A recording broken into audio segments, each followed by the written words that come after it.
Hey guys, this is OddOneGaming. This is going to be another Raid Shadow Legends video. So before we jump into the subject of the video, I want to show you something really funny from Raid's offers. So if we go into the shop and let me see if I can find it.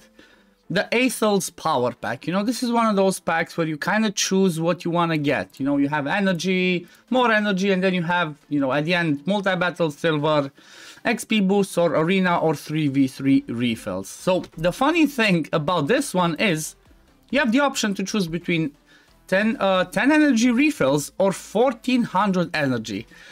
Like, come on, Plarium, come on. Let's make simple calculations, simple math, okay? Let's say you're over level 60, because at level 60 you have the maximum cap of 130 energy. I'm currently at, what, 122, because I'm level, let me see, I'm level 52. So, I'm not quite there, I still have a ways to go, but if you just simply calculate the 10 energy refills times the 130 energy that you get per maximum possible refill, you get 1300 energy. Really, Plarium? Who would choose this one? Like, this is just straight up, I don't know, they're trying to trick us? It's obviously better to pick this one, because it's 1400 energy, even if you're max level. Why would you pick the refills? I guess that they're trying to rely on the fact that, I don't know, maybe people don't calculate this, or I don't know. I just want to show this. This is pretty fun. You know, I just cannot be upset about this anymore, and it's like, you know, it is what it is, Plarium 101. But what I wanted to talk about in today's video is about the event that we have going on right now. So this is one of those weird moments where, you know, if we have a look at the Fusion calendar, there's not much going on right now. So from today, Wednesday, up until like Friday, so today and tomorrow, there's barely anything to do. Like, you know, there's still CVC going on, so people might still be farming Fire Knight or Spider for the sake of CVC points. But there's no event double dipping. Like, why is one of these dungeon divers not over here? Like, I don't know, I guess they just want us to spend our resources. It's not really worth it. But what I wanted to touch on today, like I said, is the fact that, okay, we have these ones, but we also have some stuff going on in game that, you know, it's not on the calendar, or it's not something that was planned for, at least for the sake of this fusion.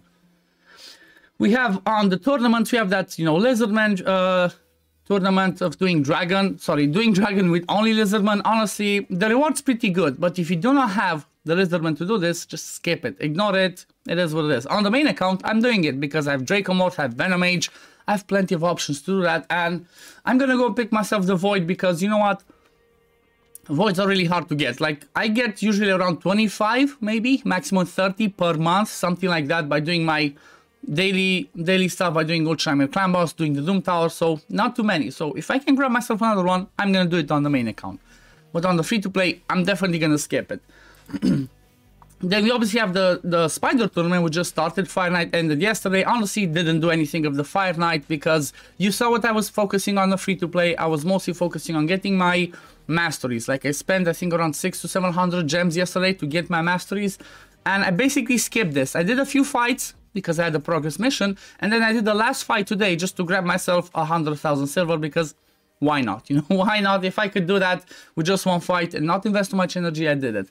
But we do have the Spider, and honestly, the 5-star chicken at the end is kind of, at the end of the milestone, is pretty good. And I'm not gonna lie, I'm gonna go for this. I'm gonna try my best to see if I can get as high as possible without investing too many resources. Like, I don't want to go crazy splurging my gems today, so I'm hoping that I can do with just my daily stuff, even though, like, I was hoping to get more energy from the daily login, but I'm not gonna get any for 2 weeks. They just replaced the energy with 1 XP day. Like, I don't really care about that. Give me energy. So I'm gonna do that as much as I can, but I might not go all the way. I might not go all the way depending on how much energy I have to use for the sake of this one. Even though, you know, 5-star chicken's good, the rare, I don't really care because I'm not going for the fusion. So the rewards are pretty good, but what we have at the same time, and what is the point of double dipping, is we have the Aethel's Pass. And honestly, if you're endgame, this is, you know, this is something you could easily skip. Maybe you want to go for the anniversary points, you know, to try and keep progressing with that silly 4th anniversary, whatever. That's just useless anyway. But the thing that they have at the end is what looks a little bit juicy. So they do have a legendary tome, and honestly, I would love to get this legendary tome on my account. And the way to acquire points for this path is get artifacts and accessories, which is usually farming dungeons or even farming the campaign, because you know what, every shield you get counts as some points. It's nothing too crazy, but let's say as an example you get 3-4 stars, so you get between 13 to maybe 20 points per run if you do 12-3 brutal. So this can be a little bit good. This can be good, and you know, it can give you some good stuff. At the same time, you get points for upgrading your artifacts. Well, while you're doing 12-3, you're gonna get silver by doing that, and you're gonna get silver by farming the campaign and selling the shields, and you know, the normal silver that you usually get from 12-3. However, I would not suggest going too crazy on champion training today. Like, don't start investing your energy refills, don't start investing your your gems for the sake of that. Wait for tomorrow, because look at this. Tomorrow we have a champion training event starting, and hopefully there's gonna be a legendary tome at the end as well, because sometimes the champion training events have a legendary tome at the end. It's pretty expensive, it costs a ton, but legendary tomes are worth it. And especially for my account, for example, where, you know, even though I have a few champions, 660s, and I have the food ready to get another one, I'm gonna wait. Even though there's CVC, I could use the points for that, but I'm not gonna do that. I think my CVC points are just fine right now. I have almost 150,000 points. I mean, honestly, 30,000 points from these ones are the Altan of the, you know, the legendary Altan that I got yesterday from the champion training tournament that was going on. So I think I'm pretty good when it comes to champion training. I'm not sure if we're gonna win or not or whatever, but I think I've done, you know, I've done my job over here, and I can skip going too crazy to achieve more points in here. And I would rather focus, like I said, champion training with Aethel's Path for tomorrow. However, what I'm doing today with the energy that I have, even though I used kind of like most of it, there's just one more refill in here. But this is what I'm trying to beat the Griffin, and then I'm gonna farm this one. But what I will be doing today is I'm gonna be farming the Spider, because you know what, I was extremely lucky to get amazing champions for the sake of Spider and Fire Knight, and I can farm stage 16. This is huge. Like, this is huge for an account 34 days in to be able to farm stage 16 of Spider. Normally, sorry. Normally we tell people, you know, just farm stage 10 up until you get to stage 16 or 20. The reason for that is stage 10 has a higher chance of giving 5-star gear, but the problem that stage has is the fact that you can still get mystery shards, and you can get brews from stage 10, which is not, you know, which is not what you want. You always want, obviously, when you're farming dungeons for the sake of points, to always be getting you know, gear. But the only thing you can still get that's not gear, you can get ancient shard, which I'm not gonna mind getting that, but still, getting to stage 16 is a huge accomplishment, and obviously it's made extremely easy by having Lysandra, Kolhar, and Tumblr, which are beasts when it comes to perimeter control. And the way that I'm doing this one over here is kind of like, I influence who gets attacked by you know, using the affinity issue. Like the fact that my Jamarsa is wrong affinity for this one means she's always gonna be the one that gets attacked. Then after that, the next one that will be attacked, because we have all, you know, neutral affinity, nobody strong or nobody weak affinity. It's gonna go and attack the person that has the lowest HP.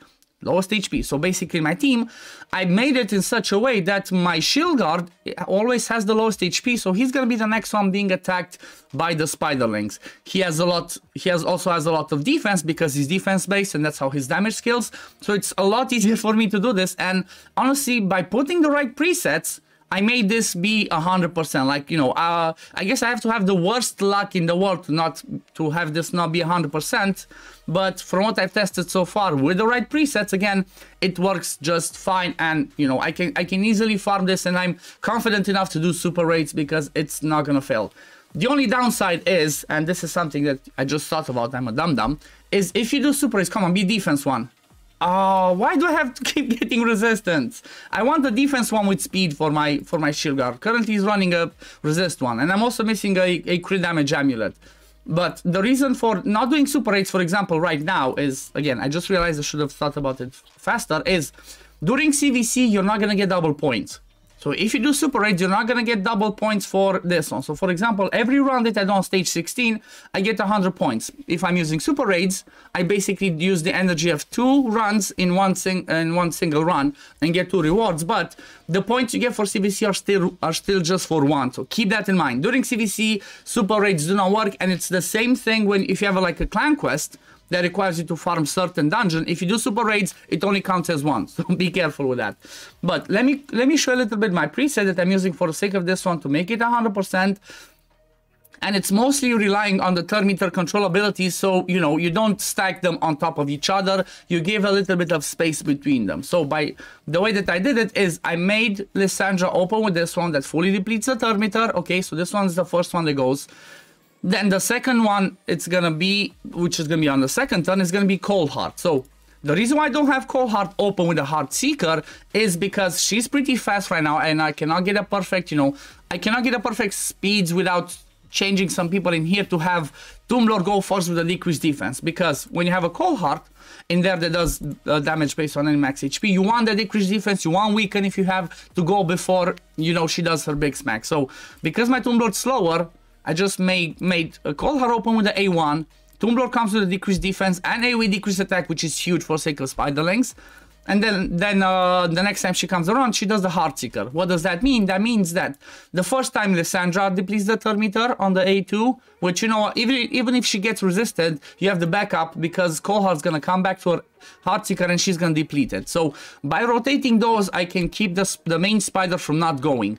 Also, after I keep doing damage, you know, from Lysandra's War Master, from Jamarsa's War Master, Heartseeker, Giant Slayers from Cold Heart, Giant Slayers from Tomb Lord, I can actually keep the take the spider, the main spider's HP under 15%, obviously if it's a little bit of luck, so that by the second time that Tomb Lord comes back to his Blight, he can actually trigger this part of the, what is it? This part of his A3. So decreases the turn meter of all enemies with less than 50% HP by 100%.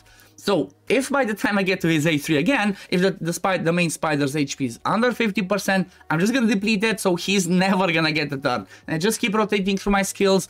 Obviously Lysandra's a monster because she also has increased speed, turn meter boost for us, turn meter pushback for them on the A3, then comes back to the A2 to deplete again. So, you know, this team is working pretty well, and it's pretty amazing. Also, I'm killing the Spiderlings with Shield Guard just by doing his nukes. Because apart from that, I only have an AoE from Cold Heart over here, and then the poisons from Tomb Lord. I tested it without using Tomb Lord's poisons, and it's not safe enough. Those poisons can actually take a decent amount of damage, so the Spiderlings get killed, so don't get attacked too much. Like, I do have Jamarsa, and I do have Shield Guard die, maybe even Tomb Lord die sometimes, but I still managed to kill it with everybody else, which is Cold Heart and Lysandra. So yeah, this is my Spider 6 team right now, and I'm just gonna keep grinding this one today. I'm gonna keep grinding the spider. I'm gonna get myself, you know, as many points on the Aether Pass as I can. And I'm hoping that in 3 days, which might be impossible, honestly, because I'm not sure exactly how many points I'm gonna get, because I cannot calculate it. It's RNG what gear drops, but my goal is to try and get the Legendary Tome. I know I had the Aether as my starter. I fed her. I wasn't really happy with her, but I'm gonna see which way is better, which way is cheaper to actually get myself to this Legendary Tome, because that would be huge. You know what? Another Legendary Tome would be huge, because right now I have nothing.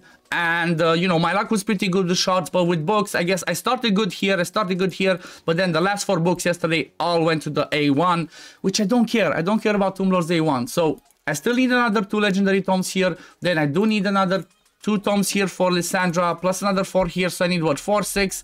I need another 8 legendary skill tomes right now. And this is not even considering Altan, or considering Ronda, or considering Ruark, which I might never book. Depends what I get next. But yeah, I'm hopefully gonna be able to finish the Aether's Path, get myself a legendary tome. At the same time, hopefully there's gonna be a legendary tome in the champion training event, so I can go and push that starting from tomorrow, because I do have some food here saved. Like I said, everything you see in here are food champions. Lots of 3 stars. This is all that I made for the sake of the Altan push. So yeah, this is gonna be interesting, and I'm hoping I can grab all those resources in the next following days. But yeah, this is gonna be it for the video today, guys. If you do enjoy my content, don't forget to like this video and subscribe to the channel to see when I upload next, which is gonna be every single day. And I'm gonna see you on the next one. Peace, love, take care everyone. Bye, guys.